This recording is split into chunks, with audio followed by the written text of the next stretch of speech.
ఈ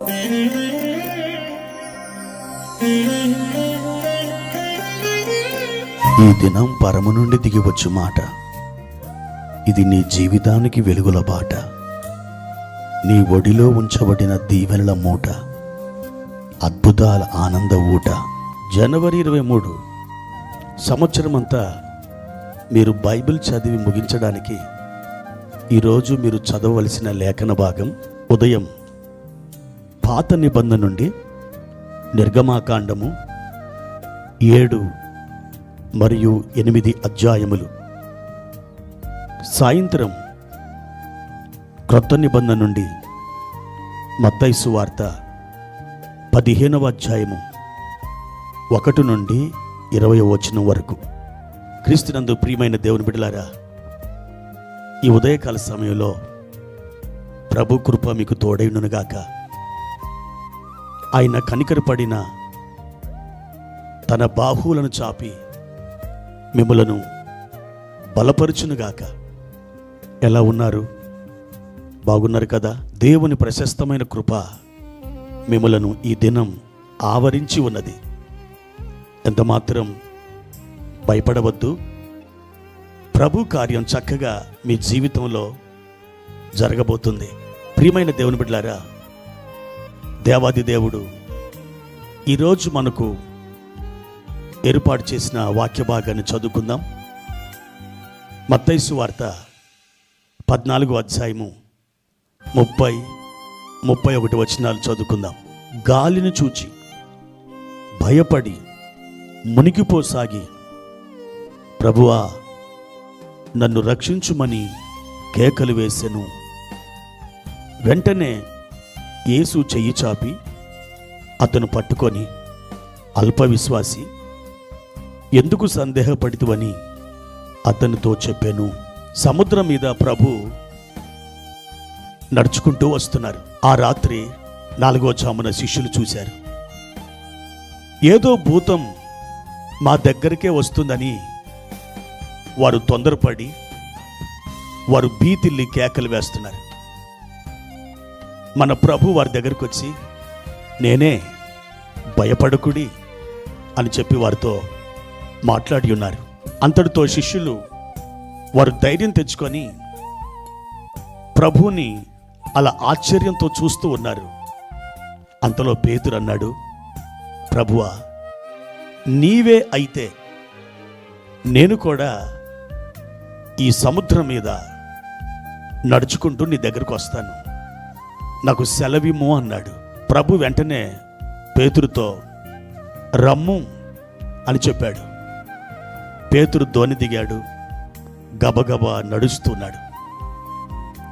ప్రియమైన దేవుని బిడ్డలారా, అతడు నీళ్ళ మీద నడుస్తూ ఉన్నాడు. కానీ సడన్గా ఏం జరిగిందో ఏమో, అతడు మునిగిపోసాగుతున్నాడు. నీళ్ళ మీద పేతురు కనీసం 4-5 అడుగులు నడిచి ఉంటాడు. ఆ 4-5 అడుగులు నడవడం కూడా చాలా ఆశ్చర్యం కదా. పేతురు ఆ నీళ్ళ మీద నడుచుకుంటూ వెళ్తున్నాడు. కానీ అంతలో ఏం జరిగింది? అతడు మునిగిపోసాగాడు అని రాయబడింది. అంతవరకు నడిచిన పేతురు ఎందుకు అకస్మాత్తుగా అతడు ఆ సముద్రంలో మునిగిపోయాడు?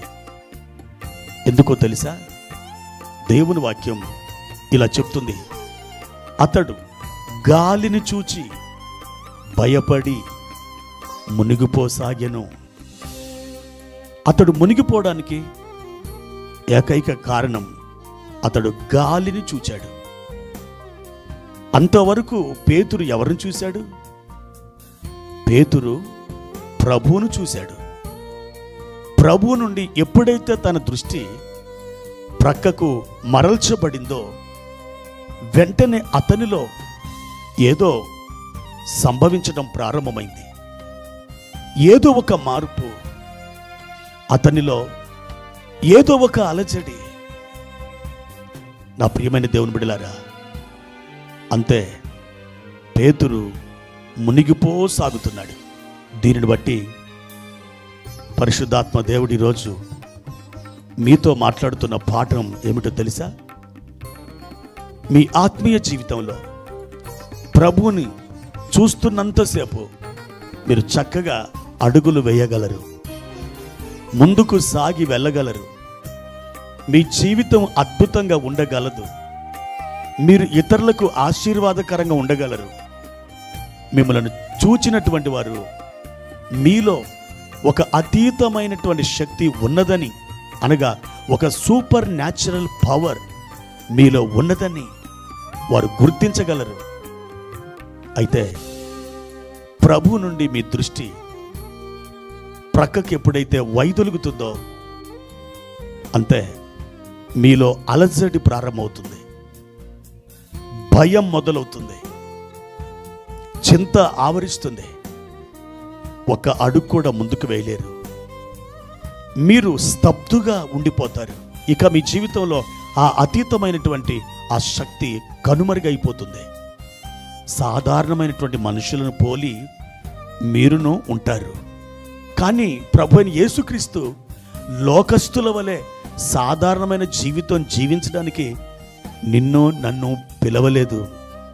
ఒక అతీతమైన జీవితం, ఒక ఉన్నతమైన మహిమతో కూడిన జీవితాన్ని జీవించడానికి ఆయన మనల్ని పిలిచాడు. అసాధారణంగా జీవించడం ప్రభు మనకిచ్చినటువంటి వరము.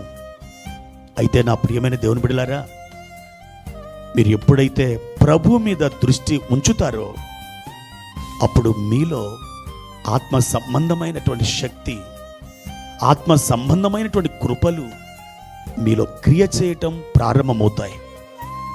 మీ దృష్టిని ఎప్పుడు కూడా ప్రభు మీద నుండి ప్రక్కకు మరల్చవద్దు.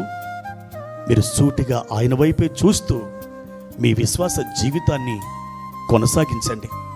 నిశ్చయముగా మీరు ఆశీర్వదించబడతారు. అంత మాత్రమే కాదు, మీరు ఆశీర్వాదకరముగా ఉంటారు. అలా ఉండాలని మీరు ఆశిస్తున్నారా? యేసయ్యతో చెప్పండి, ప్రభువా, నేను అసాధారణమైన జీవితాన్ని నేను జీవించాలని ఆశిస్తున్నాను.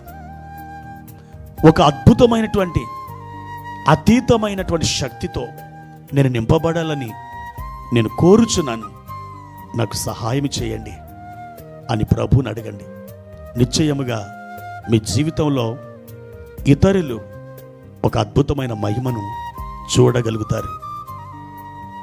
ప్రభు కృప మీకు తోడైననుగాక. ప్రార్థన. ప్రియమైన తండ్రి, మీ ఘనమైన నామానికి వందనాలు.